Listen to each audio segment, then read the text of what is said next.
Dominus Vobiscum, et cum spiritu tuum. sequentia Sancti Evangelii secundum Mateum. Gloria tibi, Domine. In illo tempore ascendente Iesus, in navicula, secuti sunt eum discipulis eius, et ecce motus magnus factum ex in mare, ita ut navicula, obediretur fluctibus, ipsis spero dormiemam, et ascenserum ad eum discipulis eius, et suscitaverum eum dicentes, Domine, salva nos perimus. Dicis eis Iesus, quid timidis estis modice fidei, tum resurgent imperavit ventis et mare, et pacta ex tranquillitas mari. Horro homines mirati sum, dicentes, qualis est hic quia ventis et mare obedium ei? Laus Spiritu Christi. Dios te salve María, llena eres de gracia, el Señor es contigo, bendita tú eres entre todas las mujeres, y bendito es el fruto de tu vientre Jesús. Santa María, Madre de Dios, ruega por nosotros pecadores, ahora y en la hora de nuestra muerte. Amén. Estamos ya en los últimos domingos después de Pentecostés. Y el último domingo después de Pentecostés va a coincidir con el último domingo de noviembre. Y para que llegue el último domingo de noviembre faltan algunos otros domingos. Entonces la Iglesia va poniendo domingos que se llaman después de Epifanía, que se toma de domingos que son después de la fiesta de los Santos Reyes o de la manifestación del Señor el 6 de enero, en donde son oraciones y lecturas bíblicas que nos hablan de la manifestación de nuestro Señor. Cristo que se manifiesta como Dios, Cristo que se manifiesta como aquel que es dueño de cielos y tierra, Cristo que se manifiesta que tiene un plan divino, Cristo que se manifiesta providente y que nada escapa a sus manos. Ese es el mensaje que hay escondido en estos últimos domingos.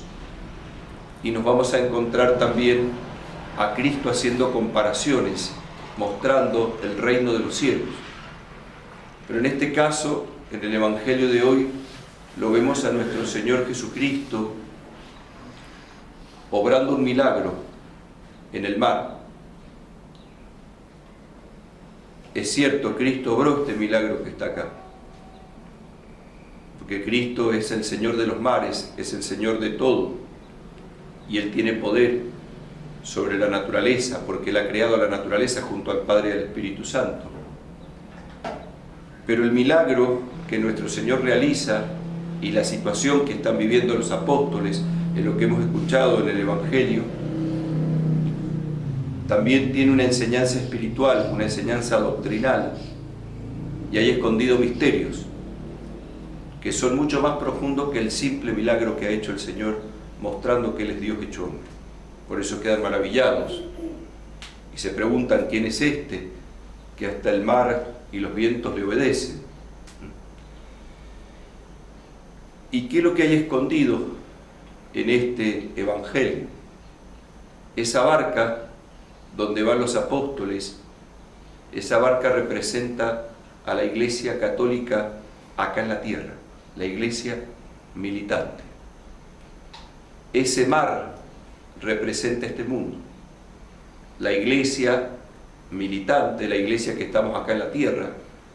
Estamos en este mundo, en medio de dificultades, de problemas, de cruces, de tentaciones, e inclusive muchas veces pareciera que la cabeza de la Iglesia, que es Cristo, estuviera dormido, no estuviera presente en lo que está pasando.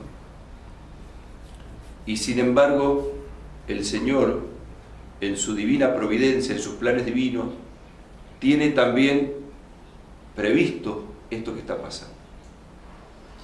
O sea que toda la situación que hoy estamos viviendo en la iglesia, de apostasía, de herejía, de confusión,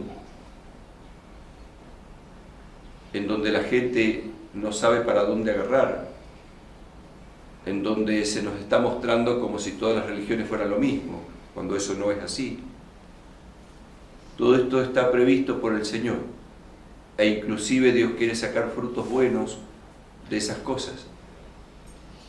A todo esto tenemos que unir cada uno la cruz personal que uno tiene que llevar en medio de esas dificultades, los problemas personales, las tentaciones personales, las dificultades personales, pero que también están previstas en la divina providencia. Por eso justamente el introito de esta misa y de las misas que quedan después de Pentecostés se va a repetir el mismo introito, porque se va a repetir la misma idea. ¿Cuál es esa idea? Toma el profeta Jeremías del Antiguo Testamento. Jeremías capítulo 29, versículos del 11 al 12. Dice el Señor: yo tengo designios de paz entre vosotros. ¿Qué es la paz? El orden, la armonía. La divina providencia, sus planes, sabe sacar orden y armonía aún de las tentaciones, las dificultades, los problemas.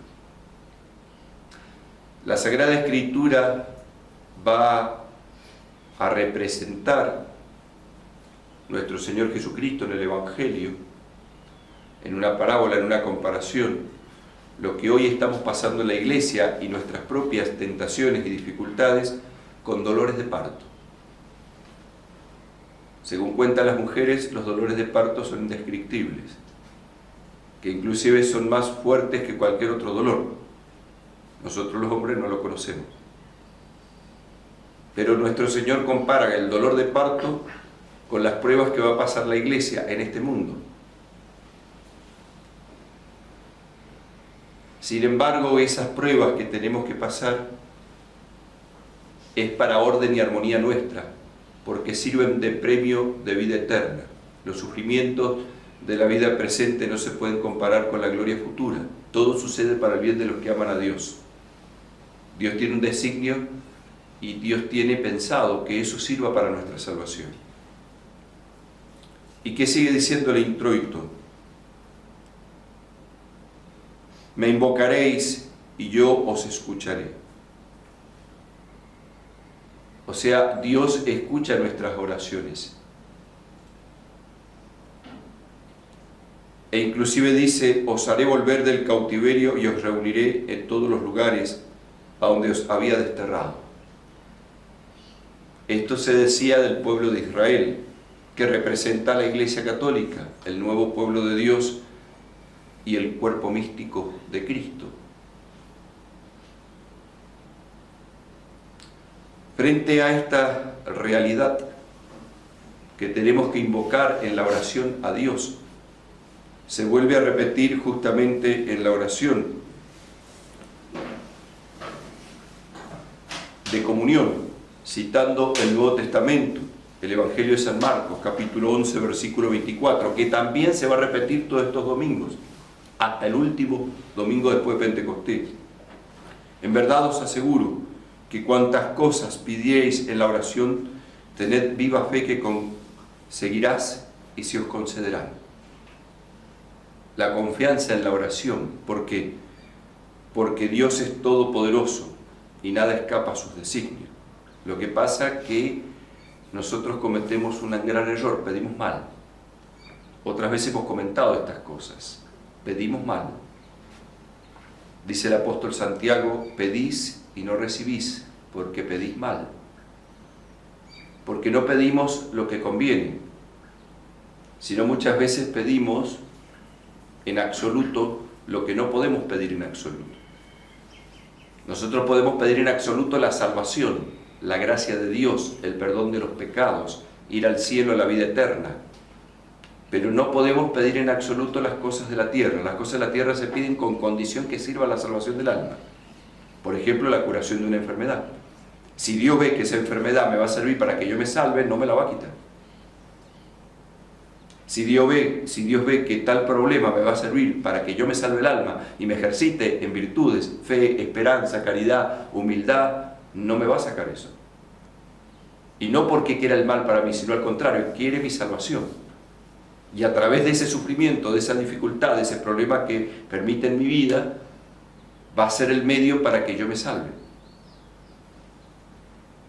Y la Iglesia, lo que está pasando hoy, nuestro Señor lo ha pronosticado ya en la Sagrada Escritura y no se lo va a quitar. Va a cortar los tiempos, pero no le va a quitar esta prueba que tiene que pasar. ¿Por qué? Porque sirve para que nosotros crezcamos en fe, en esperanza, en caridad, en entrega a Dios, para que tomemos conciencia de las gracias que Dios nos da y que a veces no tomamos conciencia. Por eso, el ofertorio, que también se va a repetir en todas estas misas hasta que termine el tiempo de Pentecostés, el ofertorio, el Salmo 129, versículo 1 y 2, también se va a repetir diciendo: desde lo más íntimo de mi corazón, desde lo más profundo, clamé a vos, oh Señor, oíd benignamente mis oraciones, Dios mío, porque a vos llamé desde lo más íntimo, Señor. Por eso Cristo nos dice en San Mateo capítulo 7, versículo 7, pedid y se os dará, buscad y encontraréis, llamad y se os abrirá. La oración siempre tiene que estar presente para poder ser fieles a Dios. Nos dan ejemplo los santos, que son los campeones de Cristo, los que se hicieron pequeños e imitadores de Cristo, los que ya están en el cielo en la vida eterna, gozando de nuestro Señor Jesucristo, que nos rescató con su sangre. Lo veíamos antes de ayer, el 1 de noviembre, en la fiesta de todos los santos, aquellos que son los trofeos de nuestro Señor Jesucristo, que se muestra que fue en ellos eficaz la redención que obró en la cruz. Esos son los santos, y es la iglesia triunfante, la iglesia que está en el cielo. Pero también veíamos aquellos que son salvos, que están en gracia de Dios, que han muerto en gracia de Dios, pero que no han enteramente satisfecho por sus pecados, que son los que están en la cárcel del purgatorio.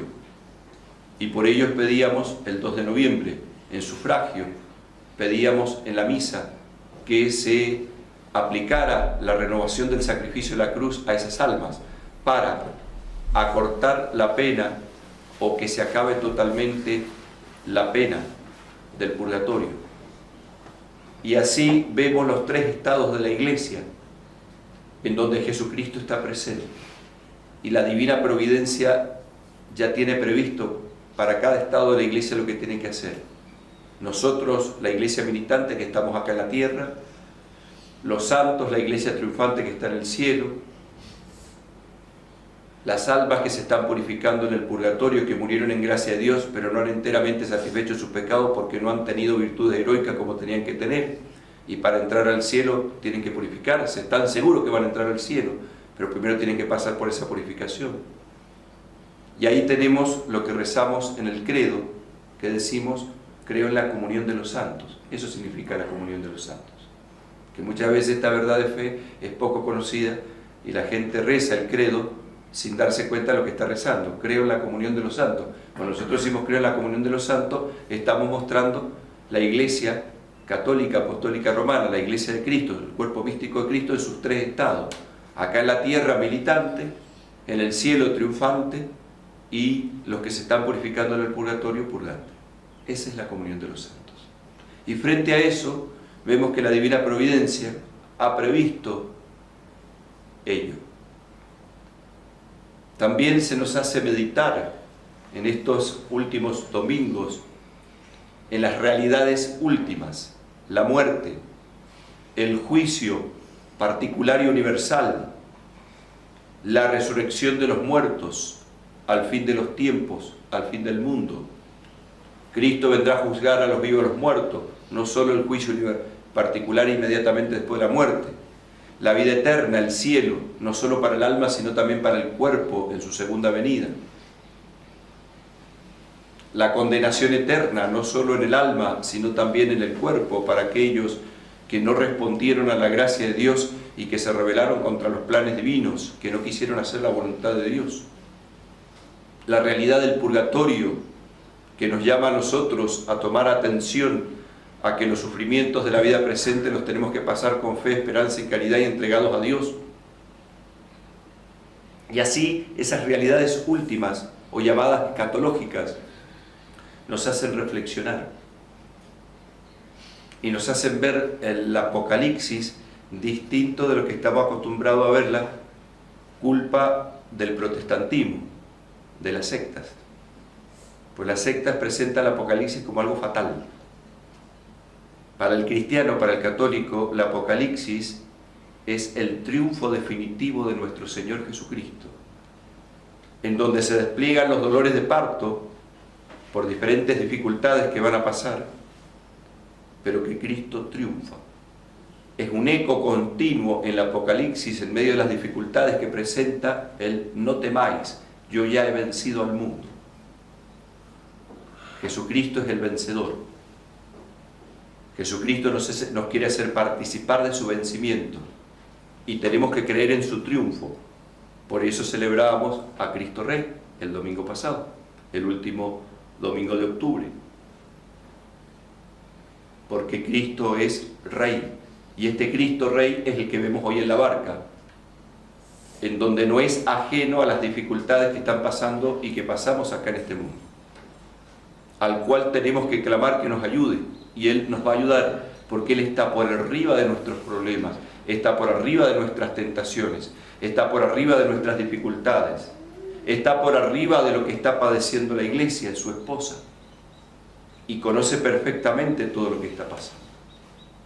No es ajeno a ello. Ahora, si nosotros queremos santificarnos, queremos ser fieles a Jesucristo, queremos que su gracia obre en nosotros, tenemos que dejar que se anide en nuestra alma el amor, que es la virtud de la caridad, la virtud teologal de la caridad, el amor de Dios en nosotros. Si nosotros miramos el crucifijo, vemos el amor de Dios que se entrega en la cruz por nuestra salvación. Si nosotros miramos el sagrario, donde está escondido Jesucristo, en la hostia consagrada, verdadera, real y sustancialmente, con su cuerpo, sangre, alma y divinidad, vemos el amor de los amores que se queda en la hostia consagrada, en el cáliz sagrado, porque baja ahí por amor. Si nosotros miramos el altar donde se renueva el sacrificio de la cruz, Cristo renueva su sacrificio y hace presente lo que hizo en la cruz de manera incruenta, por amor. Nos quiere transmitir ese amor. ¿Y para qué nos quiere transmitir ese amor? Nos quiere transmitir ese amor para que con su amor, sin anular nuestro amor humano, amemos a Dios y amemos al prójimo. Y es por eso que hoy el apóstol San Pablo a los Romanos, en el capítulo 13, versículo del 8 al 10, nos muestra que si nosotros tenemos el amor de Dios en nosotros, vamos a cumplir los mandamientos. ¿Por qué? Porque queremos agradar a quien amamos. Y por eso empieza a nombrar diferentes mandamientos. Dice el amor mutuo, el que ama al otro ha cumplido la ley. No adulterarás, no matarás, no robarás, no codiciarás, y cualquier otro mandamiento se resume en esta regla: amarás a tu prójimo como a ti mismo. El amor no hace el mal al prójimo, por eso la plenitud de la ley es el amor. Si yo estoy lleno del amor de Dios, no voy a querer vengarme. Si yo estoy lleno del amor de Dios, no voy a buscar el mal del prójimo. Y por lo tanto, si yo estoy lleno del amor de Dios, tampoco voy a querer cometer ningún pecado, porque no quiero ni ofender a Dios, ni causarle daño a nadie. Ni quiero causarme daño a mí mismo, porque el pecado, ¿qué nos hace? Nos causa daño. Porque nos salimos de la voluntad de Dios y nos ponemos en orden de condenación si es pecado mortal, o nos ponemos en orden de debilitarnos espiritualmente si es pecado venial deliberado. O sea que el pecado nunca es buen negocio. El pecado nos aparta del amor de nuestro Señor Jesucristo, porque nos aparta de su voluntad. Eso es lo que nos está previniendo el apóstol San Pablo a los Romanos en esta carta. Y nos está previniendo esto porque sin el amor de Dios es imposible que nosotros podamos hacer frente a tantas dificultades que tenemos que pasar en este mundo. Nos desesperamos.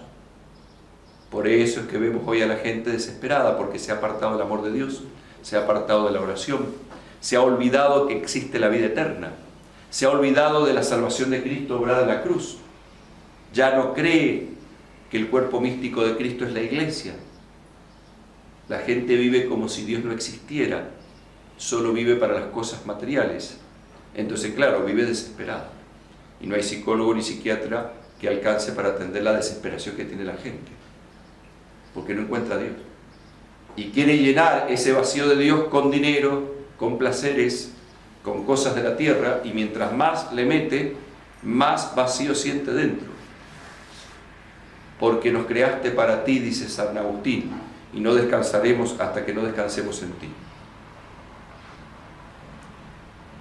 Por eso nosotros tenemos que decir con el gradual de hoy, en el Salmo 43, versículos 8 al 9, nos salvaste, Señor, de nuestros enemigos, humillaste a los que nos aborrecen.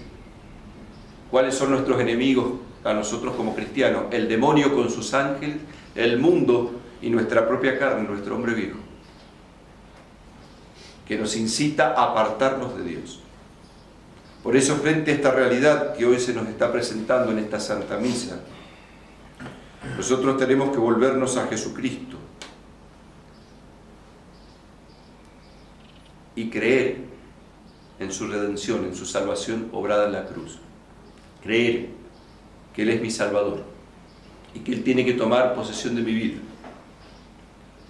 Hemos celebrado durante todo el mes de octubre, extendiéndose hasta el 2 de noviembre, hasta el día de ayer, el mes del Santo Rosario, en donde el Papa León XIII quería que se destacara de una manera especial el rezo del Santo Rosario, en donde el Santo Rosario nos tiene que acompañar todo el año, porque es Cristo quien se presenta en el Rosario, Cristo como niño, Cristo como Redentor sufriente y Salvador del mundo en los dolorosos, misterios dolorosos, Cristo triunfante, glorioso, lleno de gloria y majestad en los misterios gloriosos. Cristo acompañándonos y sembrado en nuestro corazón, en nuestra alma, por la Santísima Virgen María. Por eso el rosario es una preparación muy hermosa y profunda y eficaz para la misa, donde vamos a tener un encuentro con nuestro Señor Jesucristo, que va a renovar su sacrificio de manera incruenta y nos va a dar su cuerpo y su sangre. Por eso el rosario es muy propicio para vencer las tentaciones. Por eso el rosario es muy propicio para apoyarse en él, para levantarse si uno se ha caído en las tentaciones.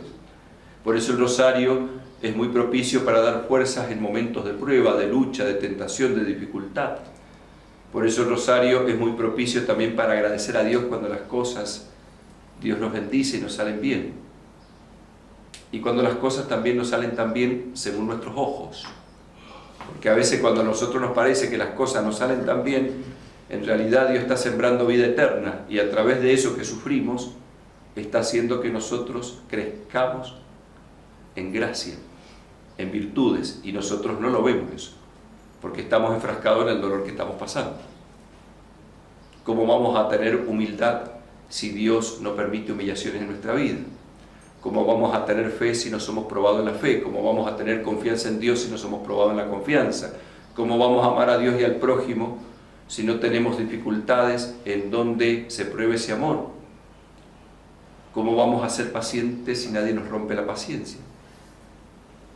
¿Cómo vamos a querer la oración por lo que Dios es y no por lo que nos da si no pasamos sequedad espiritual en la oración?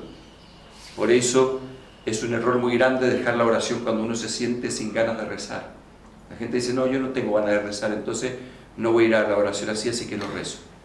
Mal, te equivocas. Es cuando más tienes que rezar, porque no te tienes que guiar por las ganas. Tienes que guiarte, que es para agradar a Dios, para unirte a Él y para pedirle fuerzas humildemente. Siempre se comete el mismo error. Cuando estoy mal, dejo la oración, dejo la misa, dejo las cosas que tengo que hacer, cuando más las tenés que hacer, porque ahí tenés que agarrar fuerzas. ¿Qué hicieron los apóstoles acá cuando pasaron esta dificultad de que se les hundía la barca? Señor, sálvanos porque nos hundimos. Ese grito, Señor, sálvanos porque nos hundimos, es el rosario que perseveras a pesar de las tentaciones que sientas. Es la misa a la que asistes a pesar de que no tienes ganas. Es la comunión que recibes a pesar de sentirte seco. Es la confesión que realizas a pesar de que sentís una rebeldía interior que no querés. Sálvanos, Señor, porque me hundo. Porque el Señor está por arriba de tus problemas, está por arriba de las dificultades que está pasando su iglesia, está por arriba de los malvados que quieren destruir la iglesia. Porque nadie la va a poder destruir, porque Cristo ya ha vencido y Satanás no puede ser más poderoso que Cristo. Por eso Él dijo que si alguien que es fuerte está cuidando una casa, nadie va a poder contra él, pero si viene alguien más fuerte lo va a vencer. Ese más fuerte es Jesucristo, que vence al fuerte, que es el demonio.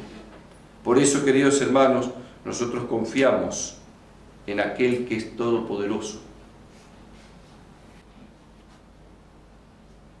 Por eso nos entregamos a Jesucristo y le pedimos que nos ayude, que nos auxilie, porque nada podemos sin Él.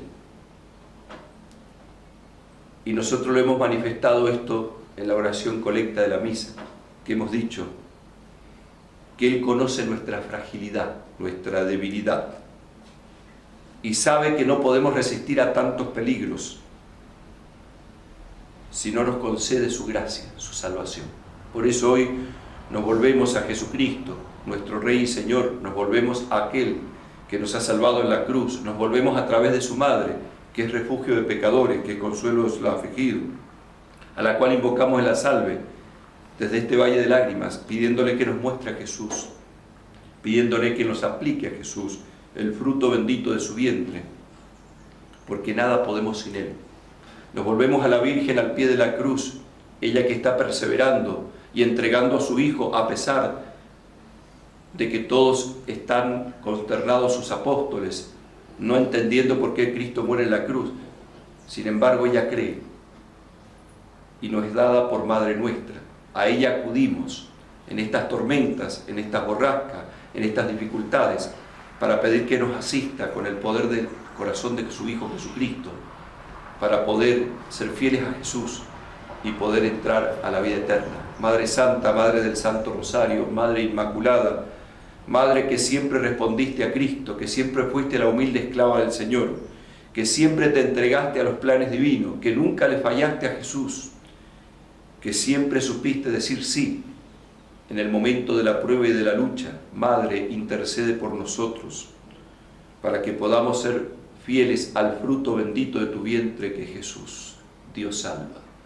Y que con el rosario en la mano, con la oración en nuestros labios, con el corazón elevado a Dios, podamos llenarnos de su amor para descubrir a Cristo en los prójimos y no dejar que el egoísmo crezca en nosotros, porque necesitamos estar unidos a Cristo para ser salvos.